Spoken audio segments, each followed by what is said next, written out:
I grabbed my soaked lab coat and stepped out the door, only to run straight into Dr. Lee, the same man who nearly lost his life trying to study mermaid reproduction.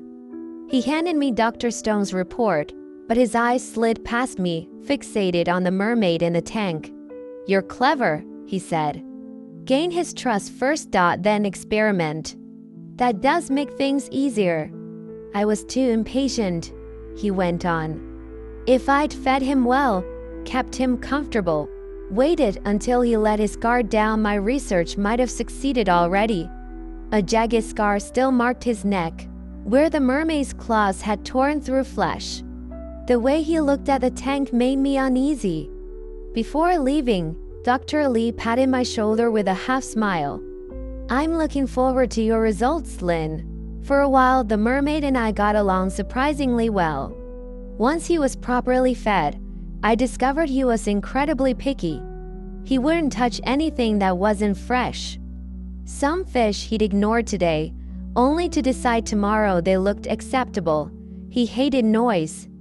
Anything loud caught his attention, and if he didn't like it, he splashed water in that direction. My usually cheerful mynah bird was nearly driven into silence.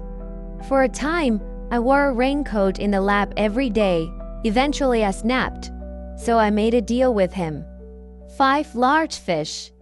If he went an entire week without splashing water, they were his. But if he splashed even once, I'd drop 1 catfish into the tank, his least favorite. 1 splash, 1 catfish. One morning, I went to the control room as usual, ate my hamburger, and checked on the animals. That's when I noticed something odd. The 3 cameras aimed at his tank had been moved. I tracked down the night shift assistant. "Did anyone come by last night?" She hesitated. "Yes, Dr. Lee. He's a senior researcher. He has clearance." My stomach dropped. If the institute had factions, then Dr. Carter and Dr. Lee were on the same side. The kind who didn't care whether their test subjects survived. If I remembered correctly, the mermaid had spent half a month in Dr. Carter's lab, tied to an electric rig. Shock after shock to test pain tolerance and regeneration. Brutal methods. I'd heard another researcher snap at him once. "He's not yours alone. You nearly shocked him to death. How are the rest of us supposed to work with that?"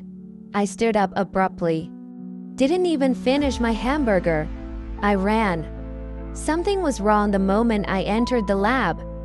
The animals here were always fed by me, the mermaid included, but today the food had been dispensed by machine, and far earlier than usual.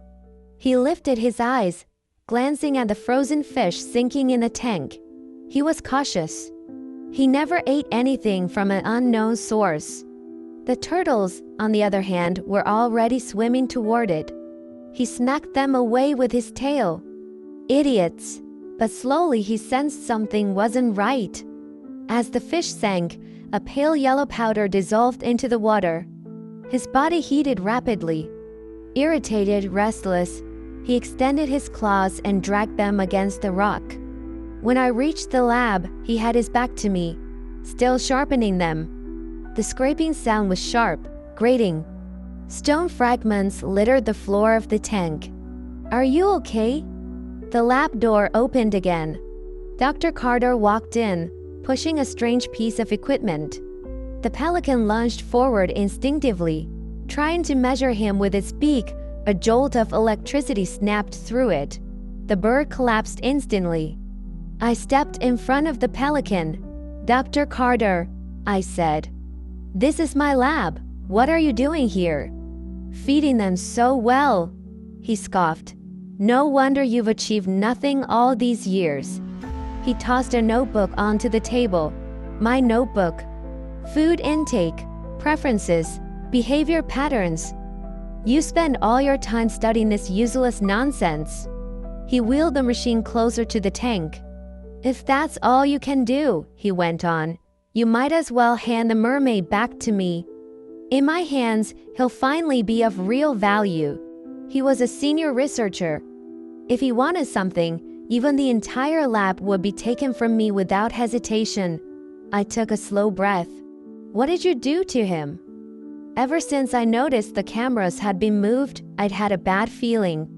Now, watching the mermaid's restless movements, that feeling was becoming reality. That tone, Dr. Carter scoffed.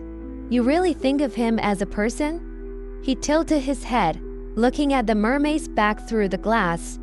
Under the influence of the powder released earlier, several turtles were already slamming themselves against the glass in a frenzy, as if pain no longer existed. The mermaid, however, remained still. Too still. Only if you look closely could you see his entire body trembling. Dr. Carter looked satisfied. You should leave, he said. In case he loses control and hurts you. That was when I noticed it. Beneath his white lab coat, he was wearing a reinforced protective suit. Instinctively, I reached for the communicator, about to call an assistant. Something pressed against my lower back. In the next instant, electricity tore through my body. My limbs went numb. I collapsed. The world flickered between white and black. I forced my eyes open. Dr. Carter was putting away a stun device, spitting on the floor. You refuse a toast only to drink a forfeit. The strange machine was pressed up against the glass. A piercing sound followed. The water began to boil. Stingrays spun wildly, crashing into the glass without direction. The mermaid moved. I had never seen him angry before. His glass-colored eyes turned luminous white, his claws fully extended. Every scale on his body flared. He surged toward the glass. His tail snapped sideways. The entire lab began to shake. Every animal sensed danger and retreated into their enclosures. All except the foolish Maina bird, still watching the spectacle. Dr. Carter took an involuntary step back. The mermaid's strength, fear and obsession warred in his eyes as he stared at the data streaming across the screen. This, he whispered, this is the power of a mermaid. My heart was racing. Even the smallest movement sent darkness creeping into my vision. I dragged myself, inch by inch, toward the machine. Bang, bang, 2 more impacts.